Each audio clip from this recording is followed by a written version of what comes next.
অনেক সমাজে নতুন বিয়ে করে 3 বছরের জন্য সৌদি আরব চলে গেল, 4 বছরের জন্য কুয়েত চলে গেল, এবং বাড়িতে অনেকে মা বাবা আছে নিজের মেয়ে বেহায়া হয়ে বেপর্দা হয়ে স্কুল কলেজে যায়, মা বাবার একটাও মুখ ফুটে না।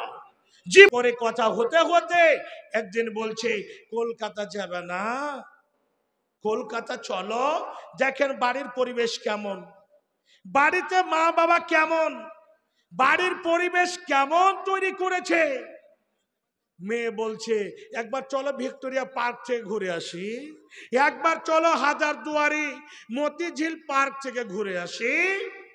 আজকে আমাদের ভাই, আমাদের ছেলে, আপনাদের ছেলে, আপনাদের মেয়ে, আমাদের মেয়ে একেবারে জঘন্য জায়গাতে পড়ে আছে, একেবারে অবৈধ সম্পর্ক, অবৈধ সম্পর্ক, এক অপরের সঙ্গে খারাপ এইরকম সম্পর্ক জুড়ে রেখেছে। আমি বলবো যে আসলে কোনটা মা ভালো, আল্লাহ রাব্বুল আলামিন তাদের সম্পর্কে এবং বিশ্বনবী কি বলেছেন হাদিসের মধ্যে। আল্লাহ রাব্বুল আলামিন ছেলে মেয়ে উভয়কে ডেকে বলছেন, বান্দা শুনে নাও। আল্লাহ বলেন বিসমিল্লাহির রহমানির রহিম ওয়ালা তাকরাবুল ফাওয়াহিশা মা যাগারা মিনহা ওয়া মা বাতান। আল্লাহ রাব্বুল আলামিন কোরআনের মধ্যে সমস্ত বান্দা বান্দীদের ঘোষণা দিচ্ছেন, হে আমার বিশ্বের বান্দা বান্দীরা তোমরা শুনে নাও, ওয়ালা তাকরাবুল ফাওয়াহিশা, তোমরা ফাহুশ কাজের নিকটে যেও না, তোমরা নোংরা কাজের নিকটে যেও না, তোমরা খারাপ কাজের নিকটে যেও না। হে বাপজান আমার, সেই কাজটা করা তো দূরের কথা, আল্লাহ বলছেন বান্দারে তুমি এই যে খারাপ কাজটা করবে সেটা না, খারাপ কাজ তো করা দূরের কথা, মন্দ কাজ তো করা দূরের কথা, ওই মন্দ কাজের নিকটে পা দিও না। হে বাপজান আমার, পৃথিবীর বুকে অনেক অনেক জঘন্য জায়গা রয়েছে। আজকে আমাদের যুবক ভাইরা মদের আড্ডায় পড়ে আছেন, আজকে আমার যুবক ভাইরা ফ্রি ফায়ারের আড্ডায় পড়ে আছেন, তাসের আড্ডায় পড়ে আছেন, জঘন্য জঘন্য জায়গাগুলোতে পড়ে আছেন। আল্লাহ বলছেন বান্দারে এমনি করে যতগুলো জঘন্য জায়গা রয়েছে, যতগুলো ফাহুশ জায়গা রয়েছে, যতগুলো আল্লাহর গজবের জায়গা রয়েছে, ওই জায়গাগুলোতে তোমরা পা দেবে না। আজকে যুবক ভাই জঘন্য জঘন্য জায়গাতে একেবারে নিজের জীবনটা কাটাচ্ছে। হে যুবক ভাইয়েরা, হে আমার যুবতী বোনেরা, আপনাদের যুবকের দাম রয়েছে, যৌবনকালের দাম রয়েছে, কিন্তু দাম দিয়েছেন সেই দামটা দুনিয়ার কেউ শক্তি আপনাদের দিতে পারবে না।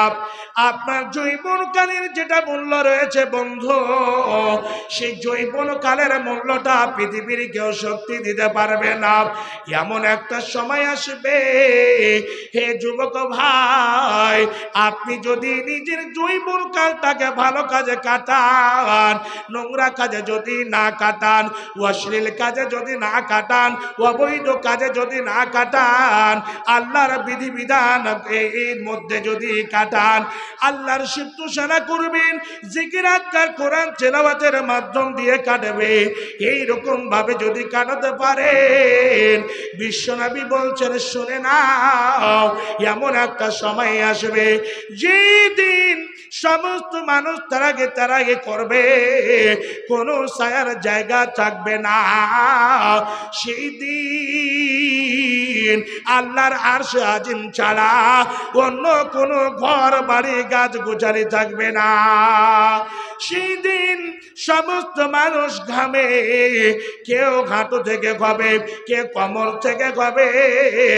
লা দিল্লা ইল্লা দিল্লুহু, আল্লাহর আরশে আজিম ছাড়া কোনো ছায়ার ব্যবস্থা থাকবে না। সেই দিন ওই সমস্ত যুবকদেরকে ওয়াশাবুন নাশা ফি ইবাদাতিল্লাহ, ওই সমস্ত যুবকদেরকে আল্লাহর আরশে আযমের ছায়ার তলে জায়গা দেওয়া হবে।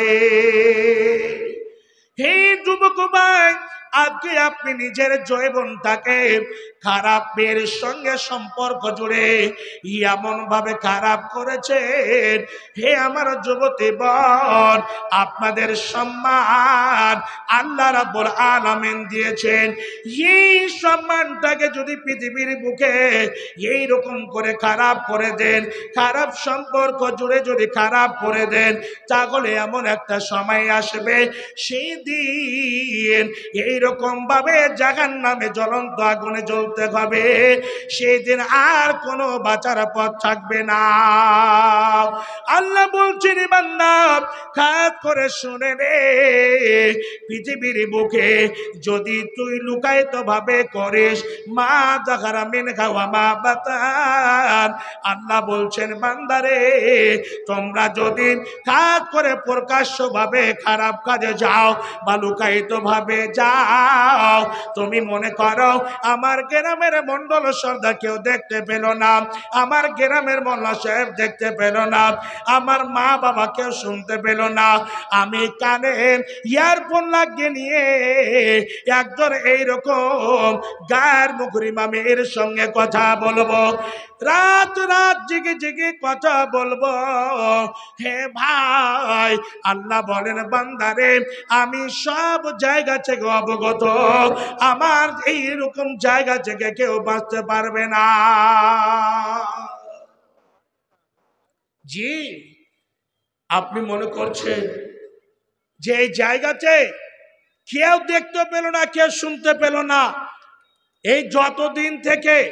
আচ্ছা একটা কথা বলছি, অসময় এখন যে রয়েছে, এখন আম পাবেন না, এখন এই মৌসুমে আম ধরে না, কিন্তু এমন একটা সময় আসে যে সময় আম ধরেছে, আম এখনো পাকতে 1 মাস সময় লাগবে, কিন্তু দেখা গেল যে আমের দাম খুব রয়েছে। তখন কি করে মালিক? আমগুলোকে পেড়ে 1 মাসের আগে তাকে কার্পেট দিয়ে পাকিয়ে আবার বাজারে বিক্রি করে। বয়স হয়নি, বয়সের আগে তাকে পাকিয়ে দেওয়া হয়। কলার বয়স এখনো 1 মাস বাকি আছে পাকতে, তার আগে তাকে কি করা হয়? কার্পেট দিয়ে, ওষুধ দিয়ে তাকে পাকিয়ে আবার বাজারে বিক্রি করা হয়। ভাবছেন আমার, এই জিনিসগুলো পাকাতে গেলে ওষুধ ব্যবহার করতে হয়। এখনো প্রায় মোটামুটি সৌদি আরবের মেয়েরা 9 বছর 10 বছরের এইদিকে বালেগা হয় না, ঋতু আসে না, প্রায় 9 বছর 10 বছর বয়সে। কেন? সেই জায়গার আবহাওয়া, খাওয়া দাওয়া ইত্যাদি সবকিছু আমাদের ভারতবর্ষ থেকে ভিন্ন। আমাদের ভারতবর্ষে খাস করে 12 থেকে 13 বছর বয়সে মেয়েরা বালেগা হয়, ঋতু আসে। কিন্তু আমাদের ভারতবর্ষে এমন একটা মেডিসিন এসেছে, এমন একটা ওষুধ এসেছে, যতদিন থেকে এসেছে 12 বছর নয়, প্রায় মোটামুটি 8, 9, 10 বছর বয়সী সেই বালেগা হয়ে যাচ্ছে। মানে এখনো সময় আছে, কিন্তু সময় হওয়ার আগে সে বালেগা হয়ে যাচ্ছে। সে ওষুধটা কি? সে মেডিসিনটা কি? এই যে দেখছেন মাননীয় মোবাইল লাগা আছে, এই মাননীয় মোবাইলে আজকে যুবক আর যুবতীদেরকে বালেগা করে দিয়েছে। 10 বছর বয়স হয়নি, ক্লাস 10-এ এখনো পা দেয়নি, তার আগে মাকে বলছে মা একটা মোবাইল নিয়ে দিতে বল না। তুই মোবাইল কি করবি? মা আর জিজ্ঞেস করলো না, মেয়েকে একটা মোবাইল নিয়ে দিল। দেখেন বাবা মা কেমন হতে হবে। মা বাবা ছেলেকে জন্ম দেওয়ার নাম মা বাবা নয়। একটা অন্ধর বিয়ে দিতে গেলে ছেলে হয়, একটা ন্যাংড়ার বিবাহ দিতে গেলে ছেলে হয়ে যাবে, কিন্তু বাবার যেটা কাজ রয়েছে সেটা কিন্তু সে আদায় করতে পারবে না। জি, মা জিজ্ঞাসা করলো না, হে মা তুমি আবার অ্যান্ড্রয়েড মোবাইল, এত বড় মোবাইল, 3.5 হাতের মোবাইল তুমি করবা কি? এটা কথা জিজ্ঞাসা করলো না। বাবা কিন্তু একটু রাগী মানুষ। রাত্রে বেলায় বিছনাতে গিয়ে শুয়ে বলছে, জরিনা খাতুন একটা মোবাইল নিয়ে চাচ্ছে, মোবাইল নিয়ে দাও না। মেয়েটা আবার মোবাইলে একটু কোথায় থাকে না থাকে, ভিডিও কলিং করে কথা বলবো, কিছু বলবো। মা বলল ওনার স্বামীকে, মানে মেয়েটার বাবাকে। বাবাটা বলছে হ্যাঁ মোবাইল নিয়ে দিতে হবে, মানে দুনিয়ার যে অসুখ এখন ছড়িয়েছে অসুখটা তুই দেখতে পাস না? তো বলছে এই অসুখ টসুখের কথা ছাড়ো, মোবাইলটা নিতে গেলে 4 লক্ষ টাকা তুমি বেঁচে যাবে। মানে 4 লক্ষ টাকা আর লাগবে না। কিসে 4 লক্ষ টাকা লাগবে না? তো বলছে স্বামী গো তুমি ভালো করে বিবেকটা খাটাও, তোমাকে 4 লক্ষ টাকা লাগবে না। শুধু মোবাইলটা কিনে দিতে গেলে 10,000 টাকা লাগবে। এই মোবাইল যখন পেয়ে যাবে, একজন মেয়ে একজন ছেলের সাথে মোবাইল দ্বারা সম্পর্ক হবে। একদিন 2 দিন করতে করতে তাদের প্রেম প্রীতি ভালোবাসা জুড়ে যাবে। তখন কিন্তু আর এক অপরকে ছাড়তে পারবে না। যখন আমরা জানতে পেরে নেব, সুন্দরভাবে জেনে নেব, তখন বিচার আচার করে ডাঁড় জোড়া করে বিয়ে হবে। তখন আজকে আকাশ করে আমাদেরকে মোটর বাইক আর গাড়ি লাগবে না। বাবা তখন বলছে কথা কিন্তু ঠিক আছে। 4 লক্ষ টাকা যখন 4 লক্ষ টাকা থেকে যখন বাঁচা যাবে, 10,000 টাকাতে মোবাইল নিয়ে দিয়ে দিই। হাই রে বাবা, এই বাপজান আমার শুনে রাখুন, আপনার মতো বাবাগুলোকে হাদিসের ভাষায় বলা হয়েছে দাইয়ুস। এই দাইয়ুস জীবনে জান্নাতে যাবে না। আল্লাহ বলছেন হে বান্দা বান্দিরা তোমরা শুনে নাও, ওয়ালা তাকরাবুল ফাওয়াহিশা। হে যুবতী বোন, হে যুবক ভাইরা, এইরকম পৌষ কাজের নিকটে যেও না। আপনি লুকিয়ে লুকিয়ে কথা বলেন, মা জানতে পারে না, বাবা জানতে পারে না, কিন্তু আল্লাহ থেকে বাঁচতে পারা যাবে না, 2 জন ফেরেশতা থেকে বাঁচা যাবে না। আমরা যে এক জায়গাতে নিজের জীবনে জমিনের মধ্যে একটা কদম ফেলেছি, ওই কদমটা ভিডিওকে আমরা জমিন করে রেখেছি। আল্লাহ বলছেন বান্দারে, এমন একটা সময় আসবে যেই দিন কোনো কলম পত্রিকা থাকবে না, সেই দিন কোনো ক্যামেরা থাকবে না। সেই দিন এই জমি তোমার পক্ষে এবং বিপক্ষে সাক্ষী দেবে। ইয়াউমাইদিন তুহাদ্দিসু আখবারাহা, সেদিন আর কোনো বাঁচার উপায় থাকবে না। আজকে লুকিয়ে করছো, তুমি লুকিয়ে করো বা দেখিয়ে করো, তুমি বাঁচতে পারবে না। যুবক ভাই, আমার যুবতী বোন, আপনাদের বলছে শুনে রাখুন। দ্বিতীয় আয়াতে আল্লাহ কি বলছেন? আল্লাহ বলেন ওয়ালা তাকরাবুজ জিনা ইন্নাহু কানা ফাহিশাতান ওয়া সাআ সাবিলা। আল্লাহ বলছেন বান্দারে, হে আমার বান্দিরা তোমরা শুনে নাও, জেনা করা তো দূরের কথা, জেনা নিকটে তোমরা যেও না। হে যুবক ভাই, শারীরিক সম্পর্ক করতে গেলে শুধু জেনা হয় না। জেনা কখন থেকে চালু হয়? আপনি যেদিন মোবাইল নাম্বার পেলেন, মোবাইল নাম্বারে কথা আলোচনা চালু করলেন, আলাপ আলোচনা করতে লাগলো, আপনি ফহুশ কথা বলছেন, অশ্লীল কথা মুখ দিয়ে বের করছেন, ওই মেয়েটিও মুখ দিয়ে বের করছে।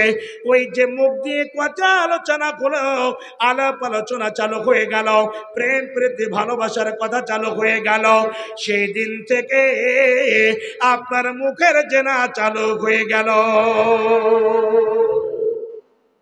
বাপজান আমার, শুধু তাই নয়, আপনি চোখে দেখবেন কি একজন গায়ের মুহরিমা মেয়ে, যে মেয়েগুলোকে বিয়ে করা হালাল রয়েছে, যে মেয়েগুলো নিজের মা নয়, যে মেয়েগুলো নিজের বেটি নয়, যে মেয়েগুলোকে চিরতরের জন্য বিয়ে করা হারাম, সে মেয়েগুলোকে ছেড়ে অন্য মেয়ে যদি চলে আসে, আপনি সে মেয়েগুলোকে বারবার চোখ দিয়ে দেখছেন, বারবার ফলো করছেন, আপনার সে সমাজ থেকে চোখের জেনা চালু হয়ে গেল।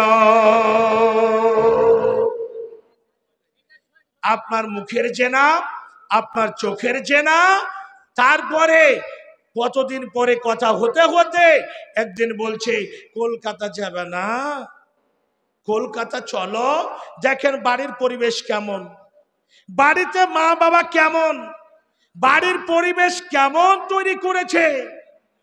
মেয়ে বলছে একবার চলো ভিক্টোরিয়া পার্ক থেকে ঘুরে আসি, একবার চলো হাজারদুয়ারি মতিঝিল পার্ক থেকে ঘুরে আসি। ওখানে যাওয়া হলো। এতদিন মুখে কথা হচ্ছিল, এতদিন চোখে দেখা দেখি হচ্ছিল, ওই জায়গাতে গিয়ে আবার শরীরে টাচ হয়ে গেল। যখন মেয়েটির শরীরে হাত টাচ করেছে, ওই হাতের জেনা হয়ে গেল।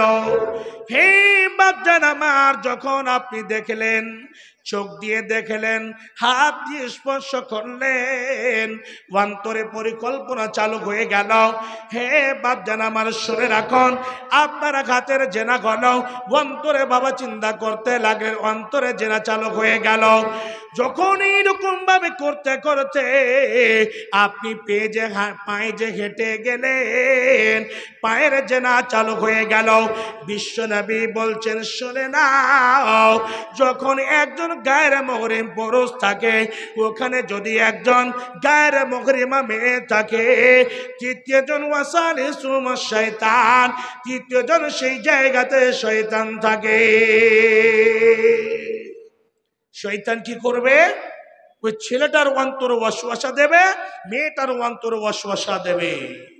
হে যুবক ভাই, হে আমার যুবতী বোন, খাস করে আপনাদের জন্য আমি কয়েকখানা কথা বলতে চাই। আপনারা যদি ভালো মা হতে চান, আপনাদের সম্পর্কে আল্লাহ রাব্বুল আলামিন এবং বিশ্বনবী নবী মুহাম্মদুর রাসূলুল্লাহ সাল্লাল্লাহু আলাইহি ওয়াসাল্লাম হাদিসের মধ্যে কি বলেছেন? হে যুবজীবন, আপনি হচ্ছেন মূল্যবান সম্পদ। আপনাকে শুরু থেকে শেষ পর্যন্ত একটা টার্গেট রাখতে হবে, আল্লাহর সঙ্গে কাজ করে প্রেম প্রীতি ভালোবাসা লাগাতে হবে। আল্লাহকে বলতে হবে, আল্লাহ আমি যেন নিজেকে বাঁচিয়ে রাখতে পারি। আল্লাহ আমার পুরো শরীর খানা, আমার পুরো বডিটা আমার শুধু স্বামীর জন্য হবে, অন্য কোনো পুরুষের জন্য হবে না। এই কথাটা যদি আমার বোনেরা, আমার মায়েরা যদি অন্তরে রাখতে পারে, তাহলে কেমন হবে? কেমন হবে? আজকে এই অসুখ, এই পোকা লেগে আছে অনেক সমাজে। নতুন বিয়ে করে 3 বছরের জন্য সৌদি আরব চলে গেল, 4 বছরের জন্য কুয়েত চলে গেল, এবং বাড়িতে অনেকে মা বাবা আছে, নিজের মেয়ে বেহায়া হয়ে বেপর্দা হয়ে স্কুল কলেজে যায়, মা বাবার একটাও মুখ ফুটে না, জীবনে বলে না মা তুমি কেন বেহায়া হয়ে বের হয়ে যাচ্ছ, তুমি কেন বেপর্দা হয়ে বের হয়ে যাচ্ছ। এইরকম দশা চালু হয়েছে সমাজের মধ্যে। শুনে রাখুন, মা কেমন হতে হবে? আল্লাহ রাব্বুল আলামিন সেইরকম কোরআনের ভাষায় বলেছেন, মেয়েরা হচ্ছে সম্পদ, জমি। হাদিসের মধ্যে নবীজি কি বলছেন? এই কথাটা বলে আমার হাতে একেবারে যে মতো মালিকুল মতো চিঠি চলে এসেছে। তো আমি বলে দিচ্ছি, বিশ্বনবী যখন কোরআনে বলল, কি আল্লাহ রাব্বুল কি বললেন? যে মেয়েরা হচ্ছে জমি। আর হাদিসের ভাষা তো নবীজি কি বলছেন? আদ-দুনিয়া ওয়া কুল্লুহা মাতাউন ওয়া খায়রু মাতা'id দুনিয়া আল মারাতুস সালিহা। নবীজি বলছেন জমি হচ্ছে সম্পদ, দুনিয়া হচ্ছে সম্পদ, সোনা চাঁদি হচ্ছে সম্পদ। কিন্তু এইগুলো জিনিসকে নবীজি মূল্যবান সম্পদ বলেননি। মূল্যবান সম্পদ কাকে বলেছেন? সালেহা মেয়ে, যে মেয়েটির মধ্যে আদর্শ রয়েছে, যে মেয়েটির মধ্যে দিনদারি রয়েছে, পরহেজগারি রয়েছে, ওই মেয়েটিকে বলেছেন কাজ করে মূল্যবান সম্পদ। হে মা, যেই মতো জমি থেকে ভুট্টা ধান গম হয়, আপনাদের মূল্যবান সম্পদ কেন বললেন? যদি নিজেকে হেফাজতে রাখেন তাহলে আপনাদের পেট থেকে কেমন হবে? শাফিউর রহমান মোবারকপুরের মতো মুহাদ্দিস তৈরি হবে, শেখ উবাইদুল্লাহ মোবারকপুরের মতো মুহাদ্দিস তৈরি হবে, শেখ ইবনে তাইমিয়ার মতো মুহাদ্দিস তৈরি হবে। আপনারা হচ্ছেন সম্পদ। আপনাদের মতো মায়ের পেট থেকে নবী রাসূল এসেছেন, ওলি আউলিয়া এসেছেন, যতগুলো মুহাদ্দিস এসেছেন মায়ের পেট থেকে এসেছেন। ইমাম বুখারী মায়ের পেট থেকে এসেছেন, শাইখ হুসাইমিন মায়ের পেট থেকে এসেছেন, ইবনে বাগ মায়ের পেট থেকে এসেছেন। এইরকম করে করে যতগুলো বড় বড় মুহাদ্দিস মুফাক্কির এসেছেন, সমস্ত নবী থেকে নিয়ে যত বড় বড় পণ্ডিত এসেছেন, সমস্ত দিনের পণ্ডিত মায়ের পেট থেকে এসেছেন। মা ভালো চরিত্র যদি না হয়, বেহায়া হয়ে যদি চলেন, এটা ভালো ছেলে মেয়ের আশা জীবনে করিয়েন না। আপনার পেটে বাচ্চা, আপনি টিভির আগা দিকে বসে আছেন, আপনি সিরিয়াল দেখছেন, সায়েন্স বলছে, মুহাদ্দিসিন কেরাম বলছে 4-3-40 অর্থাৎ 4 মাসে ছেলের সমস্ত অঙ্গ প্রত্যঙ্গ দিয়ে আল্লাহ রূহ দান করে দেন। ওর পর থেকে যদি টিভির আগা দিকে বসে, মা যতগুলো জিনিস ফলো করবে, বাচ্চাটাও সমস্ত জিনিস ফলো করবে।